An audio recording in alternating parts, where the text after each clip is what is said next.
We are on an imminent path to war.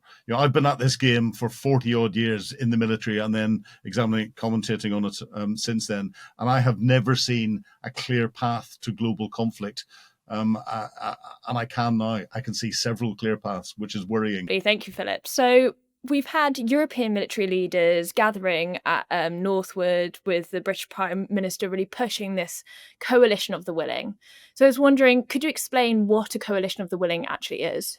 A coalition of the willing is getting a group of people who are not necessarily part of any other formal grouping where there will be international agreements in place. So, for example, NATO. So, whilst some of the people that were at Northwood for the meeting yesterday represent NATO countries, there were non-NATO countries represented as well. I understand that Australia was there, Japan was there. I suspect New Zealand was represented at it as well. So this is bringing together people who have said they want to participate in some way in the operation. Doesn't necessarily mean troops on the ground or airplanes in the air, but contribute in some way. And it's outside the framework of any other formal grouping that exists. So what could some of these contributions look like? Well, it could be anything. If we look at what's happening with the coalition of the willing in defence of the Red Sea at the moment, I think there's 12 or 13 or 14 countries in that. Some of them are providing staff officers in the planning headquarters. Some are providing staff officers in the operational headquarters. Some are providing ships, and it tends to be the UK and the US that are carrying out most of the attacks. But the French have contributed, the Germans have contributed in defeating against the Houthi attacks on shipping in the Red Sea, and it's effectively something similar that you'll get when looking at what's going on inside Ukraine. So UK and France have said they will contribute troops. Some of the Scandinavian countries have said that they'll contribute troops on the ground. You need to build up the potential for some ground troops to go and do something there.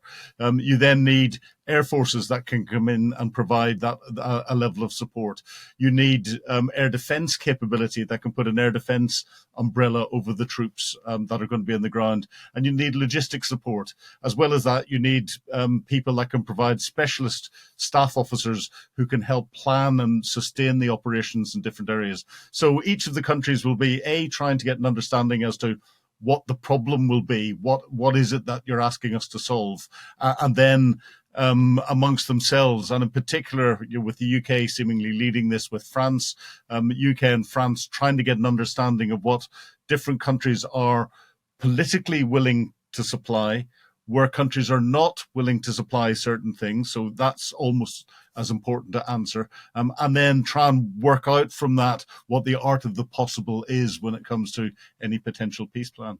So there you mentioned France and Germany, and earlier on this month we've had Macron saying he'd be open to the debate of extending France's nuclear umbrella to Europe. And then you also have the rhetoric of whether the new German Chancellor would be willing to send Taurus missiles to Ukraine. I was wondering, how likely do you think how likely is it that this will happen? And also, is this an indicator of anything? Well, it's an indicator of domestic politics coming into the international geopolitical arena. The UK nuclear deterrent is declared to NATO.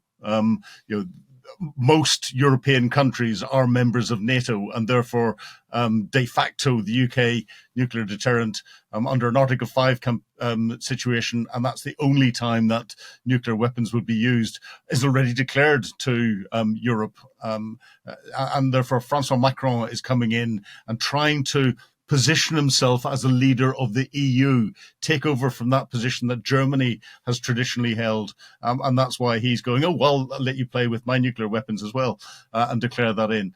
The French tend to be very nationalistic in everything that they do from a defence perspective, whether it's procurement or deploying capability. The Germans, again, the new German Chancellor coming in, his predecessor refused to supply the Taurus missiles to Ukraine. One of the things that he was arguing about during his campaign was he was going to reverse that decision. Again, this is focused on domestic politics as much as anything.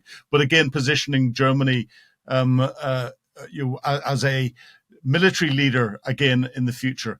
Poland has taken over that position from a defence capability, but Germany, interestingly, recently has just voted to change its constitution to borrow more money and increase its debt, provided that money is spent purely on defence. So we're seeing a big ramping up of defence capability across Europe. It's being done on a national basis. It always is done on a national basis. And we are seeing that power play that's going on both internally, where people are focused on domestic politics, but also externally within the EU, and then externally within this wider coalition of the willing that we keep talking about. So there you said about a ramping up of European kind of armed forces or defence. I was wondering then, how likely do you think it is that they can achieve a peace deal with Ukraine, Russia without a US backstop? Well, it depends what the peace deal is, and it depends how that is going to be policed. I think we're still a long way off it, because the statements we're getting out of Donald Trump and Vladimir Putin and Zelensky all seem to be different. The good thing is there's talks starting in Saudi Arabia this weekend. We'll see how those go, and that'll begin to refine things. So there will, in theoretical terms, if there's a peace agreement, there should be a force that goes in on the ground that can independently monitor what's going on and make sure that it's not the Ukrainians monitoring and the Russians monitoring, because they can accuse each other of ceasefire violations. So if you've got an independent force that's in there that can do that, and ideally that independent force is sufficiently strong that if it detects or it comes across a ceasefire violation, it has got a bigger stick than the person that's carrying out the ceasefire violation and can threaten to take military action against them to stop them from breaking the ceasefire. Whether European nations can do that in the short term, certainly with ground forces, is questionable. We then come into the overwatch from air forces, and within that we've got overwatch from missile capability.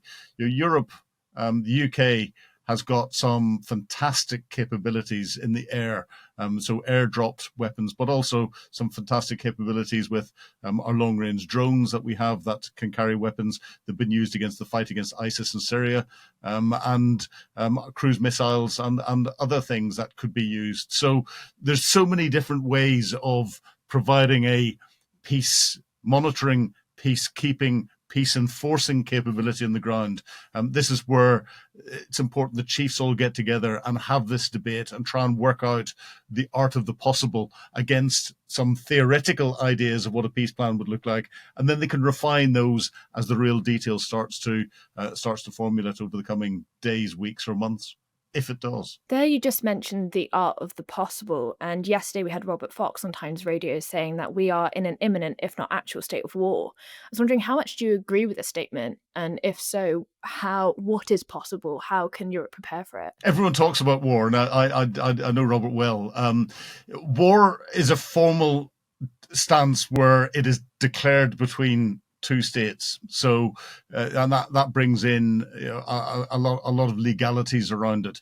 We haven't had a declaration of war, I don't think, since the end of the Second World War, where from a UK perspective. Yet we've been involved in a number of conflicts, the Falklands and Iraq and elsewhere. There wasn't actually a formal declaration of war, apart from the global war on terrorism. Actually, the only time Article 5 of NATO has ever been called by the United States, there was a declaration of war against Al Qaeda by the United States, and that resulted in the deployments to Afghanistan, which we have lost.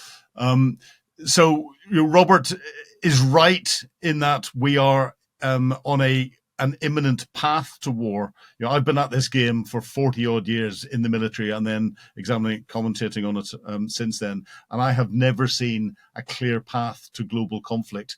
And I can see several clear paths, which is worrying. There's also a debate going on about the amount of activity that's happening outside a formal declaration of war, but that is warlike activity. It's designed to disrupt, to cause damage, whether that be physical damage or political damage or psychological damage, that's going on in what we describe often as the grey zone.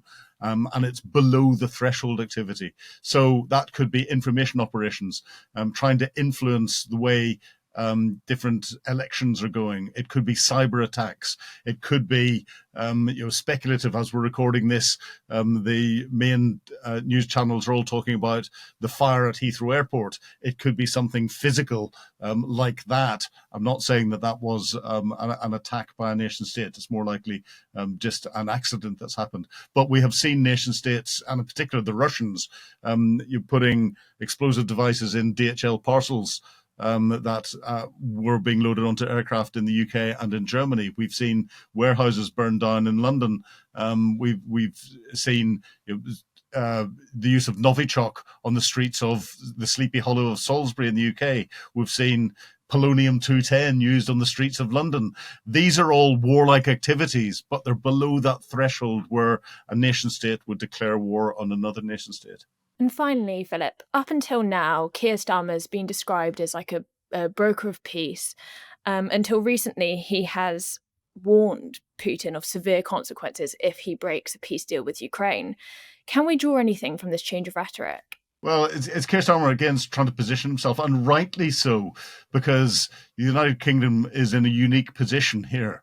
We are one of the founding members of NATO. We provide the Deputy Supreme Commander to the American Supreme Commander of NATO. Therefore, we are a natural lead for a NATO-type operation that doesn't include the Americans, but can bring other coalition forces in, this coalition of the willing. We have planned these sorts of operations beforehand and helped execute them, both in Bosnia, Kosovo, and elsewhere. We are a permanent member of the Security Council of the United Nations, but we're also, and so is France, but we're also in a unique position in that we are part of the Five Eyes community, where that gives us access to US intelligence. They've got access to our intelligence, as well as Australia, New Zealand, and Canada. But Five Eyes is really 2 + 3 eyes. It's that special relationship that we keep talking about between the UK and the US. It's an intelligence relationship at a working level, and that is something that Europe is very jealous of because it gives us insights to things that only the Americans have capability to look at it. We give the Americans insights into things that only we have the ability to look at as well. So it's a symbiotic relationship. But that's why, from a geopolitical perspective, the UK is in that unique position to try and take a lead in this. And this is where Keir Starmer is trying to step up and do that. Thank you very much, Philip. Thank you.